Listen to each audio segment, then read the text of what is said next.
Hi everybody, welcome to the video and live streaming show. I'm John Lacey and I'm joined as always by Sam Proof. Today we're going to take you behind the scenes and give you a bit of an insight into our content creation processes. So that's coming up on today's show.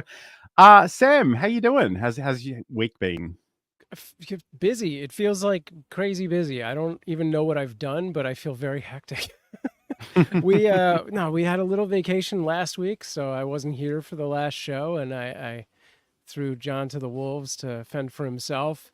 But we went up the coast for a little while. We did some vacation stuff, and then we came back, and it's just been like foster cat stuff all over the place. We had a lot of chaos in the cat world, and that's going to continue into the weekend when we go to CatCon in Pasadena on Sunday.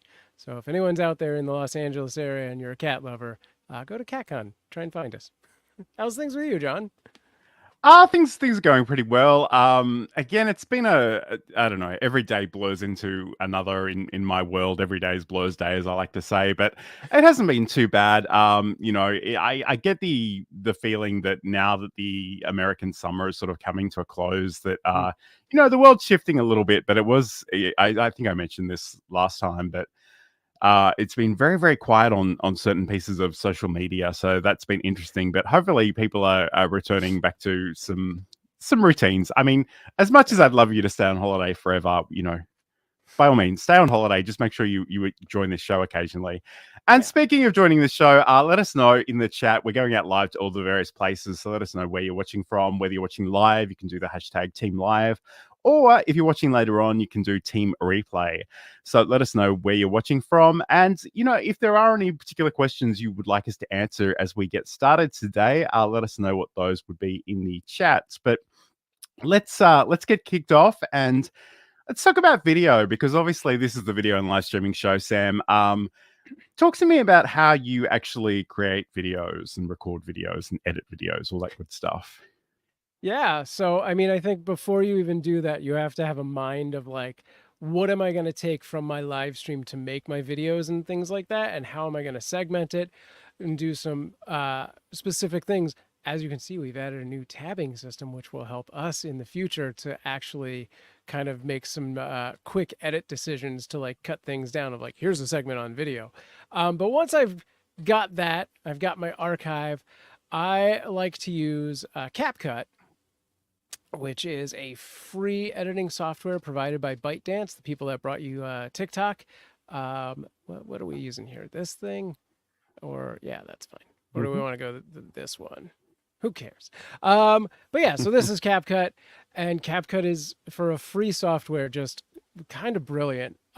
It gives you all of your basic needs and more. So you have your quick access to a timeline, and you can do any of the formats. So if I go over here to my ratio, I can do a traditional 16:9. I'm in 9:16 right now. I could turn this into a 1:1. I just did it right away, and it does a pretty decent job of recentering everything. Didn't mean to make this a particular promo for any brands, but but apparently I did choose that. I wasn't thinking. I just went, that's a fun image. But yeah, you can then do a bunch of different things to adjust your video, and really anything you can do in something as as complicated as DaVinci or as Adobe Premiere. CapCut can pretty much do it. There's some nuance that it does not have the ability to do, but for the most part, 98% of your video needs will be accomplished by this, especially if you're taking content and repurposing it to make shorts or vertical videos from one thing, or just clips from something else. Then this is by far uh, more than you even need at times. You have things like audio. You can add different kind of animations to bring your assets around and things like that. You have transitions, you have different effects. And for those of you who love all of those sort of mobile gimmicks, it does give you text that you can throw up on your screen real easy, and stickers. And it even does, and this is, I think, one of our favorite features, both John and mine, is auto captioning, which will do a fairly decent job of listening to what is being said and creating a caption. And then um, giving you the ability to both edit that caption singularly or globally. So if you make style changes, it affects everything in that auto caption. And yeah, I've recently used this for some really complex videos. Traditionally, I've been just doing like I said, vertical videos and shorts and things like that. But I did a video that you can see at youtube.com/cuteavalanche promoting our ball launcher that is sort of a parody of that old school 80s monster truck rally commercial. And it is very fast paced. There's a lot of crazy cuts happening and effects being played. And like what you see here on my screen is what, 5 layers deep or something like that, 6 maybe. I was up at like 12 layers in with different effects and things like that, and you know, there's no performance loss. It handles it great. It renders fast. It's fantastic. They should pay me for for this. I mean, to the extent that it is literally free software, it is. Yeah, It's very feature rich, and you know, really is. it's funny because I think across the internet, a lot of people do sort of push you towards that DaVinci Resolve thing, but it's some very heavy duty software, and Yeah. you know, people there's one hell of a learning curve, which whereas CapCut is a lot more straightforward. So that Yeah. is certainly something to keep in mind. Yeah, I like the UI, and I think it does have a really good ease of use, like to get you into it for that first time. It is mobile, it is desktop. They even have a browser version. So it is, and they're syncable. Like you can cloud share your project to all of those. And then when you want to get into more advanced stuff, it's there. So you can do it. Like you want to do like VO, that's built in. You want to do like motion tracking. You know, it's not that hard to then take it to that next level, which is great. And there are sort of a desktop version, a mobile version, and even something in the cloud. So, you know, you do have a lot of options. And especially if you're working on a project where maybe you are recording on your phone and maybe you want to edit on your desktop, there are certainly ways of doing that. I'm just going to check into the chat for a second. So, hi to CG. Thank you for joining us. Nice. And Walter Strong III from the NBA Sports Talk is saying good evening as well. Thank you for joining us. Today, we're talking all about giving you a bit of an insight into behind the scenes of our content creation processes. So we're going to be talking about video, streaming, podcasting, and our websites. So that's all coming up shortly. I'm going to talk to you about how I work with video right now. And I might need to just make myself a little bit bigger in this scene so you can get a sense of this. So this is TechSmith's Camtasia software. So this is generally what I use for editing and recording. And the great thing about this, especially someone who is sort of, you know, very into software tutorials, is that I can actually, you know, I can record my screen and myself simultaneously. So if I just show you this new recording option, it should pop up in just a second. Famous last words. Oh, okay. Anyway, so it's complaining that it can't find my camera because it's already in use. And in fact, I think it's knocked me out too. I'm going to just use something else. Famous last words. Okay. I don't know if... And I'm pretty sure I've seized up in OBS. So what I might do... Let me, as long as you can hear me, I'll keep going. So essentially here, I can record a screen, I can record a camera, I can record a microphone. I can even grab system audio here as well. So these are ways that I can actually capture these things individually and edit them together. But if I just close out of that for a second and take you back into the software itself, you'll see that I've got a lot of different projects here. I'm going to open this one. Hopefully, actually, that's not a great example, but I've clicked it now, so I guess I probably have to live with that choice. Let's try this one. So it's a little bit bigger. So yeah, and thank you for everybody joining us in the chat right now. Good to see you. I'm always a little distracted by the fact that we have this this great chatbot stuff happening in the chat, but that's okay. We can deal. Sorry, I have a Twitch game that I usually turn off, but apparently it auto logged in this time around. Honestly, I might have been a little bit too too ambitious thinking I can open this. So we might, Sam, maybe if we'll go to Sure. our, Well, our first while you're promo of today. go for it. Let's check this out. We'll be back in just a moment. We are constantly training our cats every interaction that we have with them. Mm-hmm. So when Johan would get on my counter before, this is 10 years ago, before I was the cat expert that I am now, Johan would jump on the counter. What was the first thing I did? I'd say his name, Johan. He loves that. That's a reward for him. He said, you just said my name. I would go over to him and I'd talk to him and be like, you can't be on the counter. Johan loves when I talk to him. Ding, that's another reward for Johan. I'd pick him up and put him on the ground, but I didn't want him to think I was mad at him. So when I'd pick him up very nicely and kiss him on the head and say, I love you, but you can't be here. I'd put him on the ground. I had just done 3 things that rewarded him for being on the counter. So I was encouraging him to continue doing that.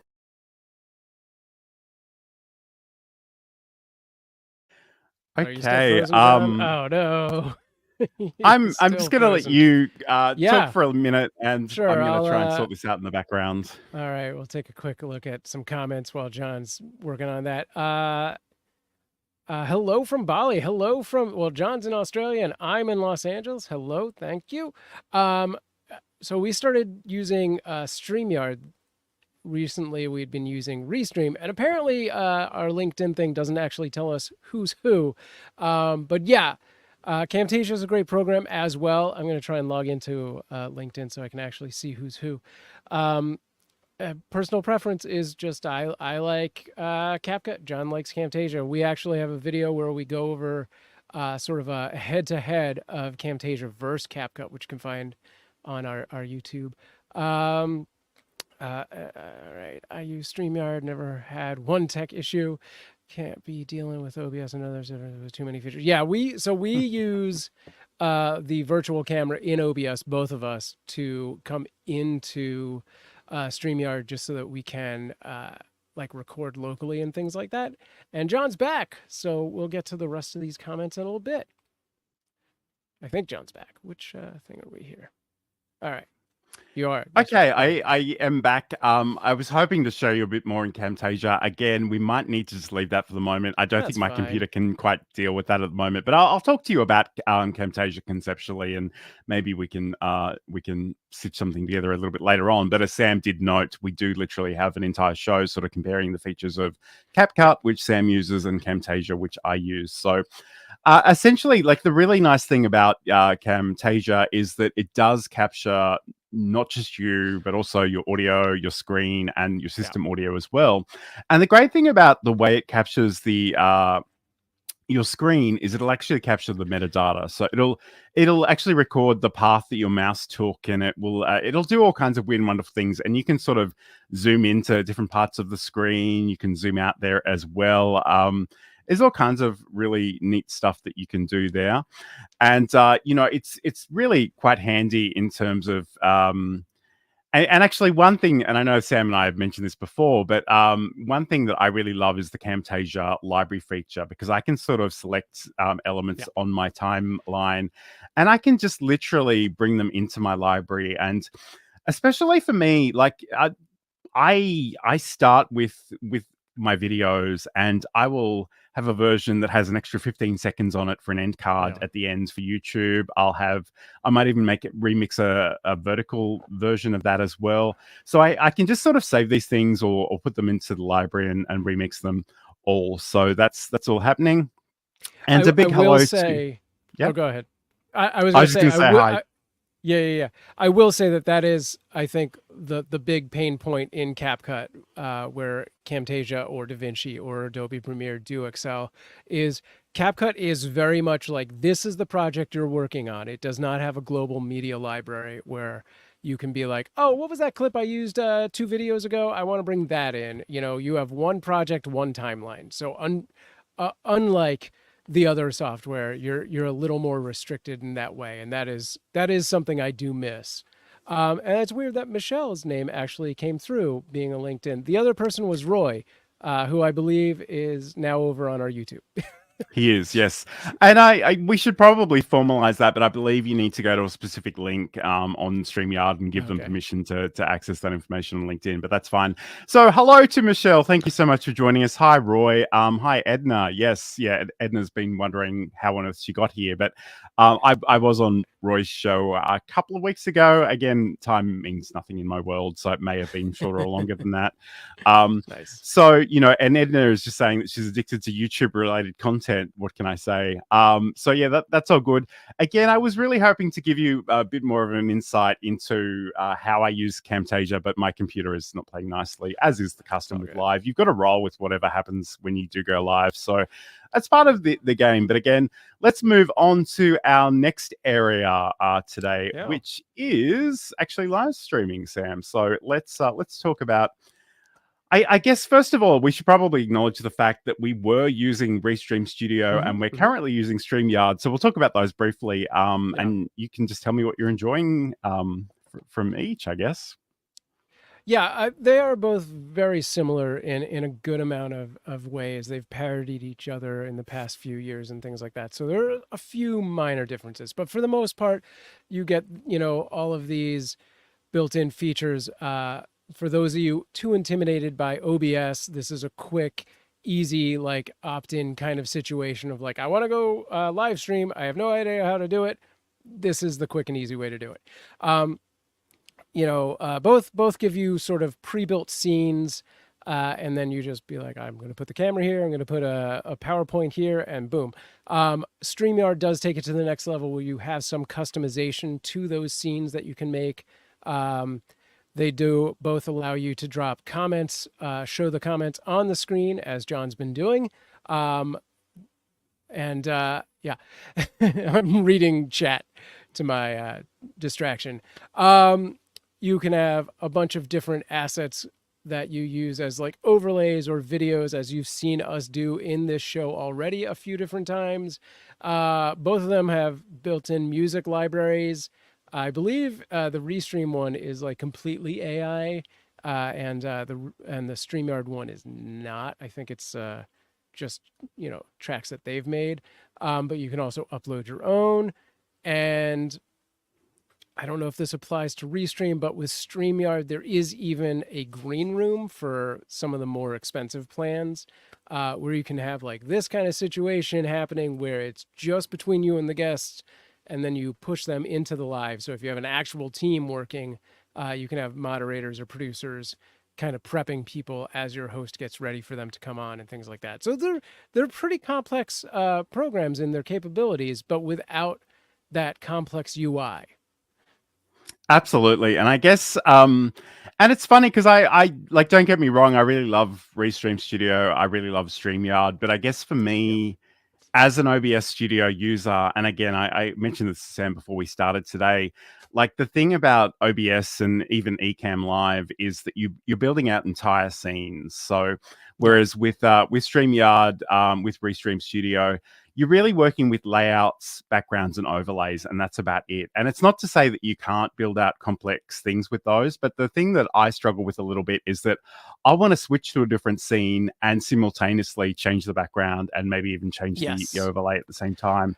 And I can't really do that. Even before we started this show, we had just opted into this new sort of tabbed background layout, and I was like, it would be really great if we were able to go to, I'm going to do this live, this sort of situation. But as you can see, it has decided to go to John and not me. There's no smart way to do that without me having to then remove John to get me on here. So unfortunately, there are a few things that could be better.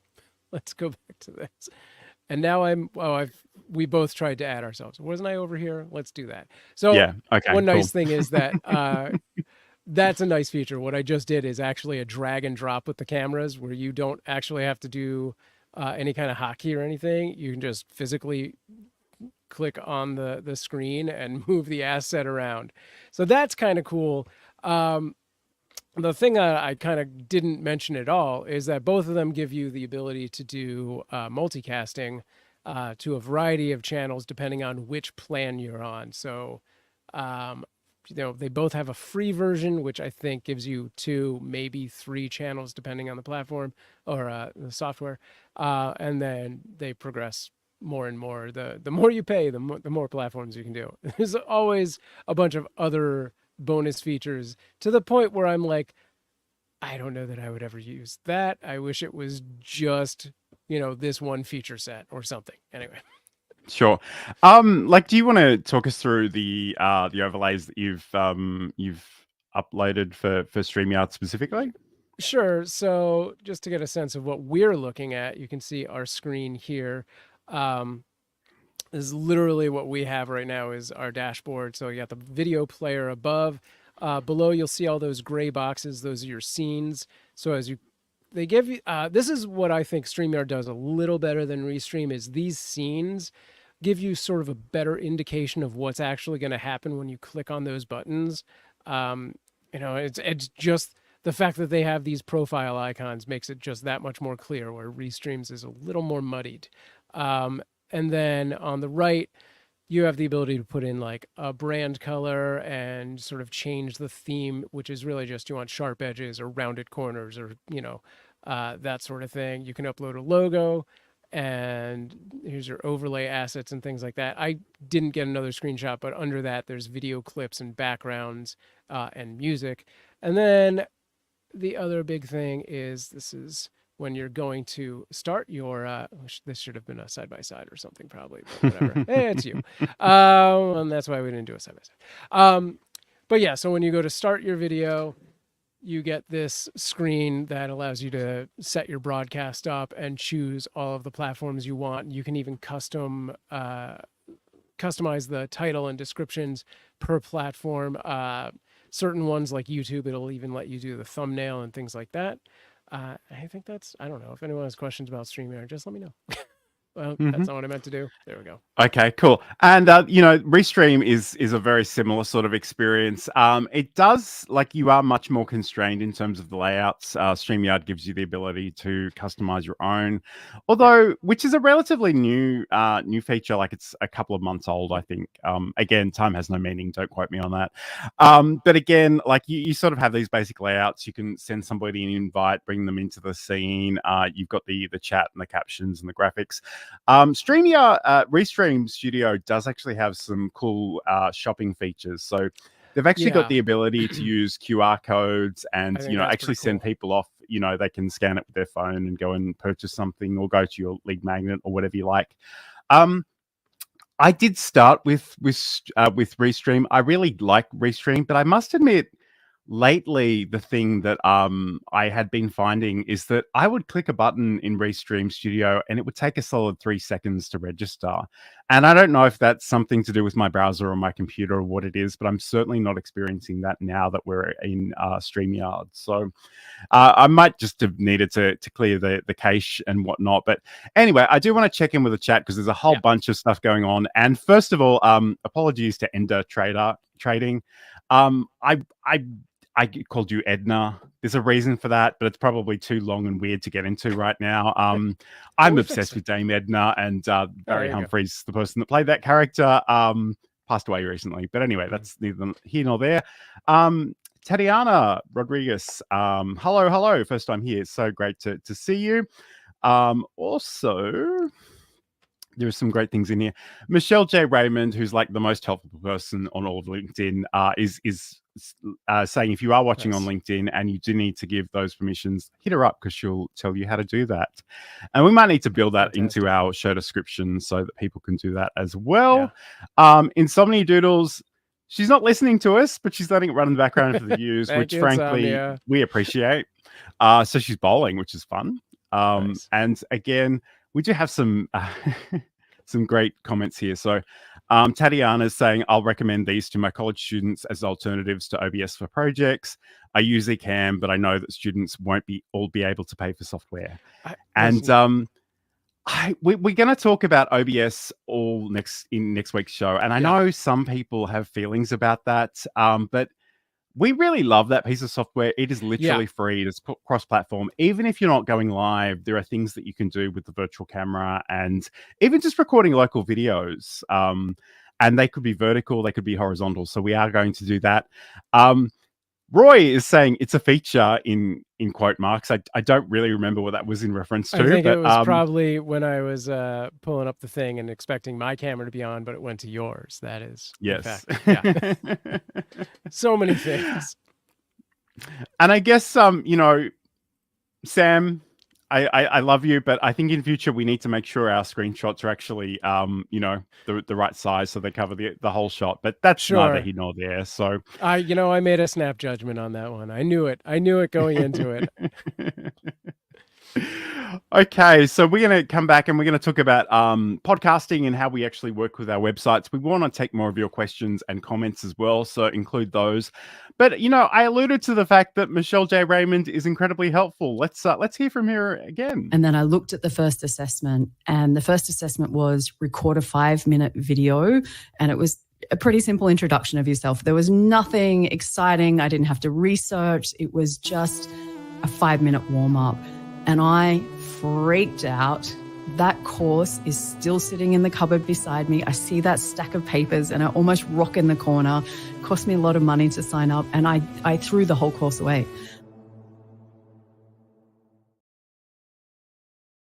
And you can hear that interview with Michelle J. Raymond on my podcast, To Build a Presentation Muscle, which you can check out at johnlacey.com. But today we are talking about going behind the scenes in terms of our content creation. And we've spoken a little bit about video and streaming, but we do want to talk about podcasting. Podcasting is something that's, I think is something that I as much as I love video, I can't multitask while I'm watching videos. Like I need to be physically in one place. Whereas if you have something on audio, I can throw it on my phone. I can go for a walk. I can do chores around the house. And it's funny because I kind of feel like if more people took their streams and cut them up and did whatever they needed to do and threw them on that RSS feed, I'd probably enjoy more of their content. And I know that's a weird thing to say on the video and live streaming show, but it's kind of true for me. So I guess I want to talk you through what I actually do for that specific podcast. And I guess the video I'm about to show you is for the solo episodes. I just featured the one with Michelle. It's a little bit of a different arrangement for guests, but let's have a look behind the scenes as I show you how I work with Hindenburg Pro 2.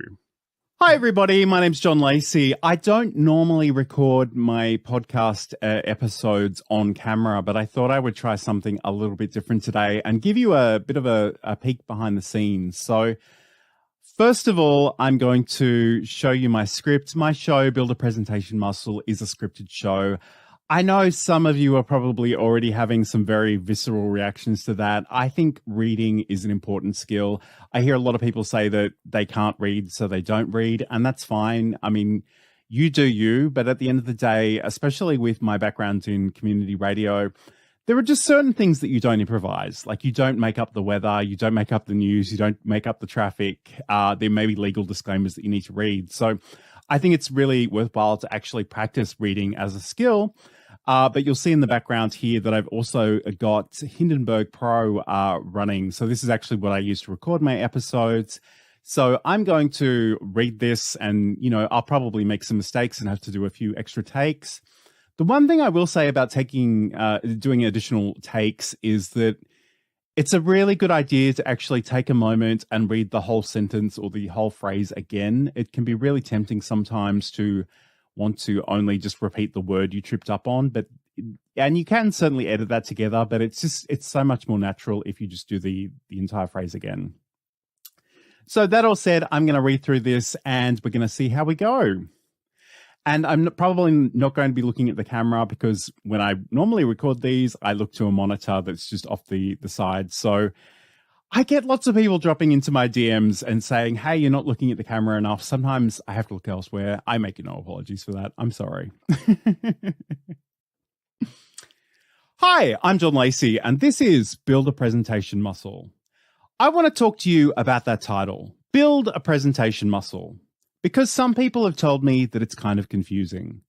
They don't know what it means, and some people have recommended that I change. And some people have even recommended that I change it.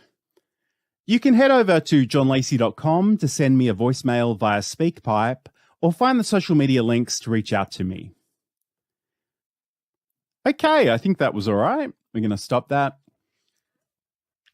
My favorite thing, I do really like Hindenburg Pro as a piece of software. And one of my favorite features about this in particular is we have this great thing where I can actually learn and apply profiles. I know, I suspect a lot of people have a definitive profile that they use for everything. Because I'm still learning, I actually learn the profile each time and it does, like, I'm sure it's only doing a bit of EQ and a bit of compression, but it sounds so much better than anything I could produce organically. So I will let that go for a few minutes to do its thing.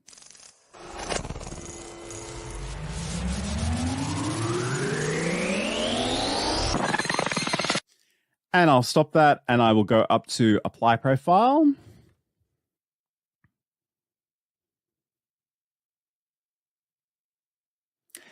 And it will say profile applied to track speak. But basically from here, I can come in and I can listen to this again, and I can go in and the JL scrubbing is really, really useful. I can come in here and do my clips, and once everything is done, I can export this. I'll work on some artwork for the podcast. I'll upload it to Libsyn, and it'll be out tomorrow morning. So that's essentially how I work behind the scenes. And this is like an 8-minute long video, so you won't see all of this probably, but I just wanted to give you some insight into how the sausage is made. So that essentially is how I work with Hindenburg Pro 2, and it's a great piece of software, and it is very much designed for voice narration and podcast editing. But Sam, obviously you have your own podcast. Can you talk to us? And I know you've mentioned how you have these sort of video conversations in the past, but like, what do you do in terms of the audio and the podcasting side of all of this? Sure. I mean, for the most part, I'm doing my podcast as live streams these days. Actually, almost always. I've in the past done most of them as live streams as well. So the first and foremost, you want to make sure that your audio is as good as it can be when you're going live, because that's what you're going to be using. But also you want to make sure you can do things to quickly do edits after the fact. So I have a bunch of tricks that I use my Stream Deck to put different marks in or record timestamps when I know I'm trying to pull out large pauses and things like that. I typically use Audacity for all of my audio needs. Though these days I've been doing a lot more rush jobs on a lot of things because we are doing the video, and I've been leaving a lot as video because you can now do video podcasts on Spotify, which is great because Spotify, which is right here, will also then let you do a move. Oh geez, how do I do the thing where I'm on top of that? Anyway, Spotify will actually let you push your podcast to other podcast connections and things like that, so you can do this. And I guess just as a bit of background, this is Spotify for podcasters, which used to be called Anchor.fm. Exactly. And essentially you can upload the video there, and you can watch the video or listen to the audio on Spotify, but it'll actually send out the audio via the RSS to all the other places that you sort of nominate. So and that's quite a useful thing to keep in mind as well. So you mentioned Audacity there. Obviously, there's a bit of a trend here I'm seeing. Like, Sam is very big on the free software. I tend to pay a little bit of money for mine. Nothing wrong with being free. And again, like I know Tatiana mentioned students, you know, they always have a budget. So what do you like about using Audacity? I mean, most of it was free. Every once in a while, it does give me a curveball where I'm like, how the F do I use this filter? Because a lot of their filters are just like, you know, kind of defaulted to weird settings. There's a good amount of like, I need to go YouTube for 20 minutes just to figure out how to use like this echo effect without it being like 20 stadiums worth of echo. Yeah. and stuff like that. But yeah, it is free. It does pretty much all the things you would need it to do. And you can do multiple tracks and things like that. So I think it's a fine piece of software to start with. I think it is a great option. Just gonna check out the chat for a second. So Ender Trading, can you all do a video on editing with CapCut and some of the more advanced features available? We have done an entire show on CapCut versus Camtasia. So if you hit that up on the YouTube channel that you're watching after the show, you can check that out. But we're happy to do another show and maybe go a little bit deeper. That would be really good. So this is an interesting question. So I think audio, or a comment, I suppose. I think audio only podcasts are fading in popularity. I only listen to podcasts on YouTube, even if I'm not even watching. And this is interesting because different people have different feelings about this. And there was nothing more contentious for a while in the audio podcasting community than YouTube calling playlist podcasts. So there's all kinds of different ways of doing it. I guess in the context of just kidding around, which is one of Sam's podcasts, it actually starts life on YouTube as a live stream, doesn't it? Yes. Yeah. Yeah. Just Kidding Around, which is our cat-based podcast. We talk to cat experts, and it is a live stream. So you have that extra effort of like having to schedule like your guest within a time slot that makes sense to your audience, which is always great. But the actual product is really the after, which is the audio video podcast that then gets uploaded to Spotify. And it's very much the same method as I use for taking this show and turning it into a podcast, which is we do it live, I download or record locally, and then trim the fat out of it, if you will, and upload that to Spotify and go with it. Spotify converts it to an audio, and that goes out to all of the other platforms. And yeah, it's a relatively quick process, honestly. It's and I guess we could do an entire deep dive on that, and I probably want to resist that particular urge because we have a whole extra topic to get through. But I guess for most people, like if you're just creating something and putting it out into the world for free, it totally makes sense to share that as widely as possible and let people enjoy it however they want to enjoy it. I did literally say at the beginning of this segment, if I can download it to my phone and listen in the background, there's a much higher chance of me actually enjoying your content. And I know that some people will pay for like YouTube Premium, and eventually I think it's rolling out to YouTube Music as well. So, I mean, it's all converging. I guess that's the message that I try to send is like, don't be too obsessed over whether you're looking into a camera or talking into a microphone or writing something down in text. It's really about the message and the information that you're sharing. Yeah. Yeah, because, you may have people at a bowling alley, or you may have people who are playing Diablo. So keep it in mind. Absolutely. I think when you look to do, a podcast or a live stream that you're going to turn into a podcast, you do need to take into account that this is going to be something where people aren't going to be watching. So make sure that if you're presenting elements on screen, you are describing those elements. You're doing what we call a walk and talk to like really explain step by step what you're doing so that they do not have to be watching. But if they are, bonus. Absolutely.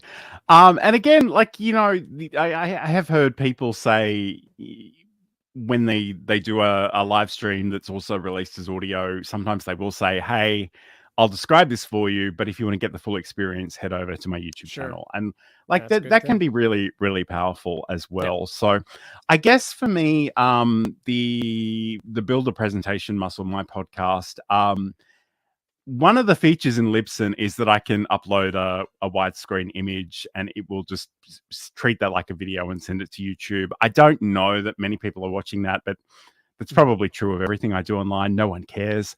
But again, like it's another place that people can go, and some people prefer that way. And like, unless there's a really specific reason that I only want people to go to a platform, maybe because I'm trying to build a following there, or maybe because there's some promotional arrangement or advertising arrangement, I really don't I wouldn't lose too much sleep over just throwing it wherever it needs to be.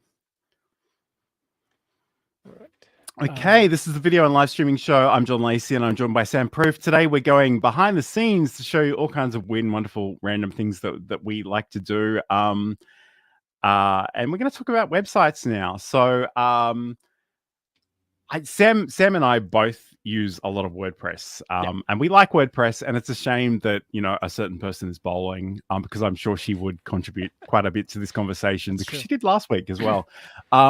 But I just, you know, I might even just share my screen. Through the I magic. would like to point out that we specifically are using the WordPress self-hosted, not the WordPress.com, which is the sort of out-of-the-box freebie version. That's the easier one. We like the feature-rich, I'm going to add 20 plugins and break this. That's my go-to. Yeah, I mean that's a great point. So we have WordPress.org, which is the place you can download the open source software from and run on your own web host. Or, I mean, most web hosts these days will actually give you a one-click installer, so that's easy enough. But I'm just gonna make myself. We both did it. You did. Okay, we both did it. There we go. Sometimes you need to make a call about who's going to do it. Are you going to do it this time? There we go. Thank you. So anyway, this is you know, a page on my website. So the thing I kind of wanted to mention, and it's a little bit meta because when I post my my podcast episodes, I need to include a URL to this page on my website. And essentially what I do is I post it without the video version, or if I scroll down at the bottom somewhere here, you'll see that I actually do have a podcast player in here. So it's kind of a two-step process. So I create this this content, I go to Libsyn and I publish it, and then the next morning when I've scheduled it to go out, I come back in and edit this. So I actually I use my own custom post types with some additional fields here, and this is actually something that I know Sam wants to do for Cute Avalanche. Yeah. So if I just go into one of my posts here, you almost need some thinking music as that loads. Essentially, what I've got at the top here is my post content. So this is the body of this particular article. And again, I think it's really important to actually think about the heading styles that you're using and links and other relevant content. In this case, because this show is literally a scripted show outside of interviews, I have my transcript ready to go, so I can copy and paste that in there. But the really neat thing about this is that once it's gone live, I actually have all these other features. So I can say that this is episode 12. I don't even use that number on my pages at the moment, but I love knowing it's there in case I do want to incorporate it in there later on. I've got a little button that says, does this have a podcast? If I click yes, it'll give me the ability to copy and paste that podcast embed code. And again, does it have a video as well? So I can do that for that. And once that happens, like this page mostly populates itself. And this is actually based on a template that I've created in Elegant Themes, the Divi plugin. It has this thing called the theme builder. So I can, most of this content is sort of pre-populated, but again, I just put my content in here and I'm sort of good to go. So I must admit, I don't update my website nearly as much as I should, which is kind of annoying. But there are only so many hours in the week. But I do try to include articles and information that I share on this show and elsewhere. So yeah, I mean, there's all kinds of things that you can do. I just wanted to sort of briefly cover that one there. So Sam, I know if we turn that off. Obviously you're also using WordPress. And I should say, like, honestly, full disclosure, I have a background in web design development. So don't feel bad if you haven't set up these things in this way, but I'm sort of curious to hear how you're going with both samproofs.tv and cuteavalanche.com. Yeah, I mean, I kind of recently just started from scratch with all of that, as you well know, and so I'm learning right here. But yeah, so far I've just really been taking the basic post functions and doing blogs, but I literally had this thought when I had approached John to sort of do something complex with the Cute Avalanche channel, which was more related to just archiving and making sort of a database of our cats. And the minute I started working on that, I was like, I should be doing this for the podcast as well. Especially now, since we don't have that many episodes in, I'm like, it'll be easy enough to catch on. So yeah, it is something that I'm going to be looking at much closer in how I would do that. And I've done something similar a long time ago when I ran the Podpocalypse channel, and I was doing a bunch of other stuff, but that was like a decade ago. But it was very similar in a lot of ways. And I would want to, take in as much of that sort of information of like episode number, season number. We used to for Pizza Games and Zombies, we actually used to create a database that had like what was the pizza we were reviewing, what location we were actually at, because we had different studios that we would jump around to and things like that. And I think that's all fun information to gather. And I guess the thing, and we'll probably work on this offline anyway, but I guess the thing is, you saw in that example, I'm recording the podcast number, like the episode number, but I'm not using that. But the great thing about this is I can add that to the template at any time. So, and I know Sam has this, he has a very analytical spreadsheet-driven mind. So we probably almost need to rein him in and say, a few fewer fields, but that, it's a great, I guess there are all kinds of ways of doing things. And so. like, but anyway. Mm-hmm. But I was going to say, I would actually be willing to, not as part of this show, but just in general, live stream that process of John sort of showing me around. I did already start building out all those fields. I haven't created the template to sort of show things off yet, and that's kind of the big hurdle for me. Sure. I just want to feature this comment. So Ender Trading is saying, I just spent nearly a week making one page for my website.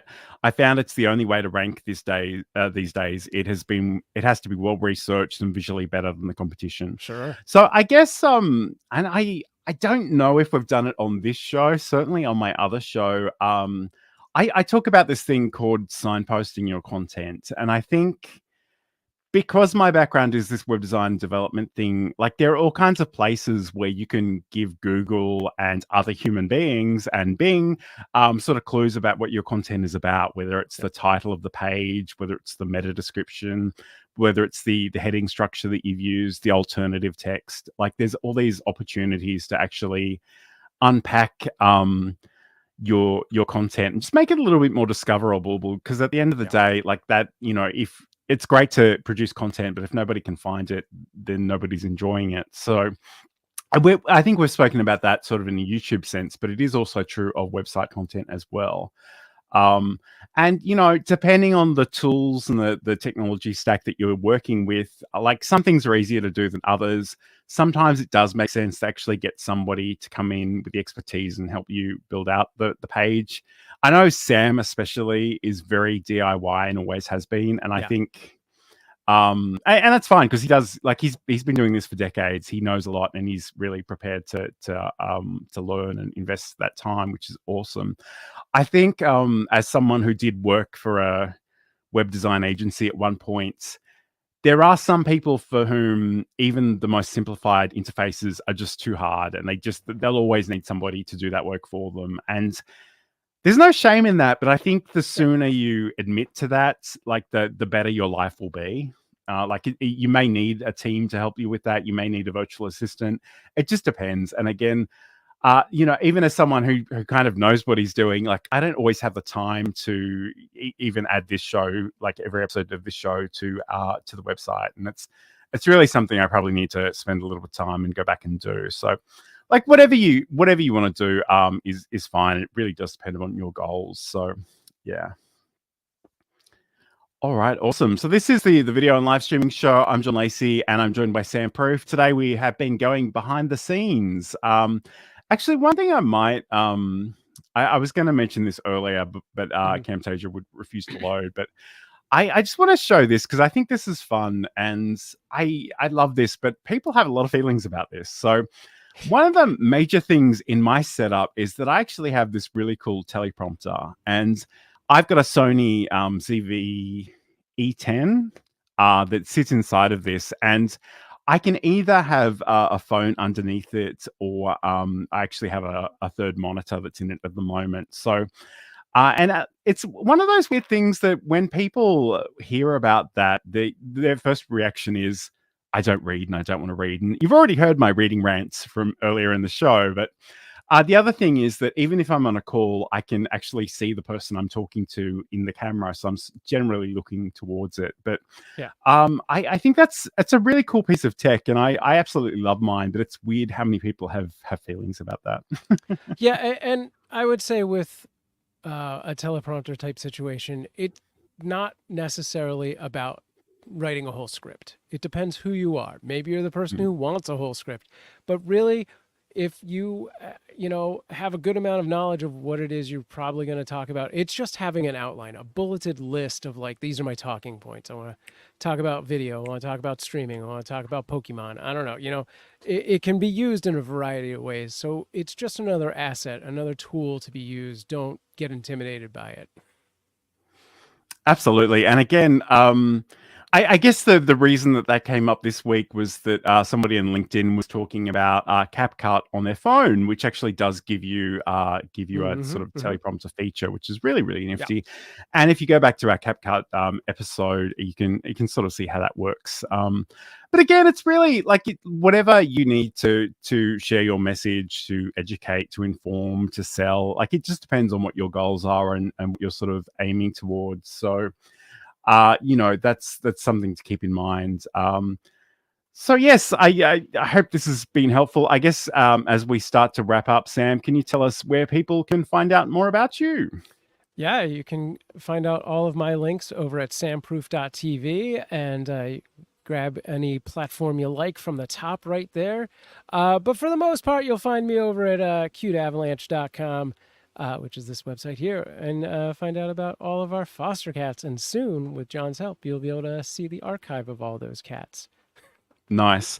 And again, if you want to catch up with anything I'm up to, you can head over to johnlacey.com. The podcast, I was going to say all of the shows. I've just admitted 5 minutes ago that not all of the shows are up there. So let's not actually say that one, but certainly some of the shows, and there are articles about specific things. So I guess next week, we've already alluded to the fact that we're going to talk about OBS Studio. And again, I don't know why people are scared of OBS Studio. It's really not that scary, please. And it's literally free, and it's cross-platform. It's amazing.